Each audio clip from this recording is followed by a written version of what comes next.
तीन बेटियां। सरिता के घर में तीन बेटियां थीं। दो नौकरी करती तो एक पढ़ाई। अरे दवाई खत्म हो रही है, कोई है जो लेकर आएगा? तभी बड़ी बेटी रिया आ जाती है। हाँ पापा, ये रही आपकी दवाई। अभी खत्म होने में वैसे 2 दिन बाकी हैं। 2 दिन पहले ना बोले तो कौन सुनेगा? चिल्लाना तो पहले से पड़ता है ना कि सामान खत्म है। अच्छा जल्दी से छोटी चाय बना दे दीदी के लिए। जी माँ। और हाँ, पकोड़े तल लेना, बारिश का मौसम है, मजा आ जाएगा। मैं बाजार से आलू ले आती हूँ माँ, खत्म हो रहे हैं। घर का सारा काम बिल्कुल परफेक्ट चल रहा था। दोनों बेटियां पढ़ाई के बाद नौकरी कर रही थी और छोटी पढ़ाई, पिता की पेंशन और अपना मकान। लेकिन पास की कमला चाची। और रियासिया की माँ, तुम लोगों को कितने सालों से देख रही हूँ, परेशान ही देखा। भगवान एक बेटा दे देता तो। अब किसी जन्म का कर्म खराब रहा होगा चाची, जो लड़का नहीं हुआ। वैसे काश एक लड़का हो जाता। पास छोटी बैठकर पढ़ रही थी। वो माँ की बात सुनकर किताब बंद कर देती है और खिड़की में खड़ी हो जाती है। खिड़की के बाहर रवि, जो कि पास ही में रहता है। अरे छुटकी, क्या सारा दिन किताब में नजर गड़ाई रहती है? मैं नकल करना सिखा दूंगा, तू आराम से पास हो जाएगी। आजा, चलना, सब बाहर खेल रहे हैं। तू तो लड़का है, फिर पढ़ता क्यों नहीं? तेरे सर पर तो माँ पिता की जिम्मेदारी भी है ना। कैसी बात कर रही है यार?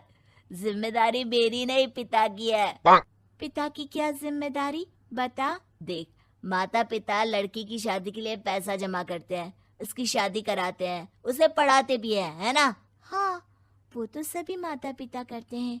क्या लड़की की शादी नहीं करते? उसकी भी तो करते हैं ना। हाँ करते हैं, लेकिन क्यों, कैसे? सुन, वो लड़के को पढ़ाते हैं इसलिए कि वो बुढ़ापे का सहारा बनेगा। शादी करते हैं कि उसकी बीवी आकर घर संभालेगी। लेकिन बेटियों के लिए कोई स्वार्थ होता है? नहीं ना। तभी तो पैदा होते ही मुंह बन जाता है। अब तू सोच, तू किसी के घर जाए और वो तुझे देखकर मुंह बना ले तो कैसा लगेगा? वो तो पागल होते हैं। बेटियां जीवन भर माँ बाप के लिए सोच ले, लेकिन फिर भी वो उसे अपना नहीं मानते। बेटे दिन रात निखट्टू बने रहे, लेकिन उम्मीद उन लोगों से फिर भी बहुत होती है ना? चल छोड़ना, तू ये बता कि किस जिम्मेदारी की बात कर रहा था तू पिता की? अरे यही कि अगर बेटे को बुढ़ापे का सहारा और रिटर्न के रूप में देख रहे हैं तो इन्वेस्ट भी तो अच्छा करना चाहिए ना। छुटकी समझ जाती है कि समाज की सोच क्या है और चाहे जो हो जाए उसे किताब बंद नहीं करनी। तभी वहाँ बड़ी बेटी आ जाती है। माँ, अरे ओ माँ, ये ले मिठाई खा ले। क्या हो गया? लड़का पसंद आ गया क्या कोई? भैया ऐसा हो तो मिठाई ना ही खिला, चली जाएगी तो घर कैसे चलेगा? अरे लड़की को क्या जीवन भर बिठाने का इरादा है? तू बता बेटी, किस चीज की मिठाई खिला रही है? क्या हो गया? अरे पापा, आपको पता है ना, जिस डॉक्टर के अंडर में मैं काम कर रही थी, उन लोगों ने मेरे काम को देखते हुए मेरी स्कॉलरशिप पास करवा दी है। अब अस्पताल में ही क्लास चला करेगी, आगे की पढ़ाई भी और पैसे की कमाई भी। ये तो अच्छी बात है। तू पढ़ जाएगी तो छोटे को भी अपनी राह लगा लेना। बाकी मछली तो वैसे ही ऑलराउंडर है। तीनों बेटियों के बाद भी उन लोगों के घर किसी चीज की कमी नहीं थी। पापा, ये लीजिए कार की चाबी, मैंने आपके लिए कार ली है। अब आप कहीं भी जाएं तो अपनी कार से जाइएगा। अरे क्या जरूरत थी? जितना खर्च करोगी दहेज मांगने वालों के मुंह भी उतने ही खुल जाएंगे। तो हम दीदी की शादी ऐसे घर में करेंगे ही नहीं जहाँ शादी के लिए पैसे मांगने की जरूरत हो। अरे जो खुद खड़ा नहीं होगा वो हम लोगों के कंधे में क्यों शादी करेगा? क्यों पापा? अरे शादी में तो दहेज मैंने भी लिया था, तो क्या मैं तेरी माँ के कंधे पर हूँ? खुद की पेंशन है, बेटियां कमा रही हैं, मजे हैं। बस एक मलाल है कि बेटा नहीं हुआ। पापा, जब आपने बोला कि मजे हैं, मैं तभी समझ गई थी कि अगली लाइन में आप यही बोलेंगे कि मलाल है। कोई बात नहीं पापा, फिलहाल आप ये कार लेकर घुमाओ। माँ, तुम भी जाओ पापा के साथ। दोनों पति पत्नी बेटी की दी गई गिफ्ट कार में बैठकर घूमने निकल रहे थे कि पड़ोसी बोल पड़ता है। अरे भाई साहब, नई कार, यहाँ तो साइकिल भी बेचने की नौबत है। नजर ना लगाइए भाई साहब, जीवन में कार का सपना पूरा होना हम लोगों के लिए तो बहुत बड़ी बात है।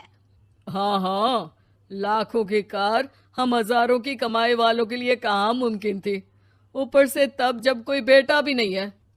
वैसे भाई साहब, आपकी साइकिल बिक क्यों रही है?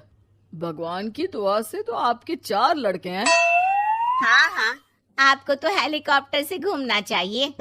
और खाक हेलीकॉप्टर भाई साहब, अब क्या छुपाना, 2 लड़के तो कुछ कमाते ही नहीं, सारा दिन टीवी मोबाइल में लगे रहते हैं। और बड़े 2 जो किसी तरह जिम्मेदार बने भी हैं, बहू के कहने पर 1 पैसा हम लोगों को नहीं देते, ना इज्जत है ना मान सम्मान। हाँ भाई साहब, भाभी बता रही थी, बहू के होते हुए भी नौकरानी की तरह सारा दिन लगी रहती है घर के कामों में। आप किस्मत वाले हैं भाई साहब, जो बेटियां घर के साथ साथ बाहर का काम भी पूरी जिम्मेदारी से संभाल रही हैं। हाँ वो तो है, लेकिन कब तक? एक ना एक दिन तो ससुराल निकल जाएंगी, फिर तो वही हम दोनों और वही पेंशन। आप लोग भी कौन सा संजीवनी बूटी खाकर आए हैं? चलिए चलिए जाइए, नई कार का मजा लीजिए। अच्छा ऐसा करते हैं, मेरी बहन के घर चलते हैं, काफी वक्त हो गया है मिले।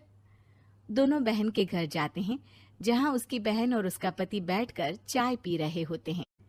अरे भाई भाभी, आज रास्ता कैसे भूल गए आप लोग? अरे हम तो फिर भी भूल गए, तुम तो कभी नहीं आते हमारे घर। अरे कोई आने का साधन भी नहीं है ना, अब बस से आना हम लोगों के बस की बात तो रही नहीं भाई। अरे दे 2 कार थी, आप लोगों की कहाँ गई? भाभी वो तो जिसकी थी वो ले गया। मतलब? 2 बेटे हम दोनों से अलग हो गए हैं, अपनी कार ले गए, अब हम दोनों अकेले, खुद बनाना खुद खाना। भाई बहन के घर से मिलकर बेटी की गिफ्टेड कार में बैठकर निकल जाते हैं। काश हम लोगों को भी लड़का हो जाता।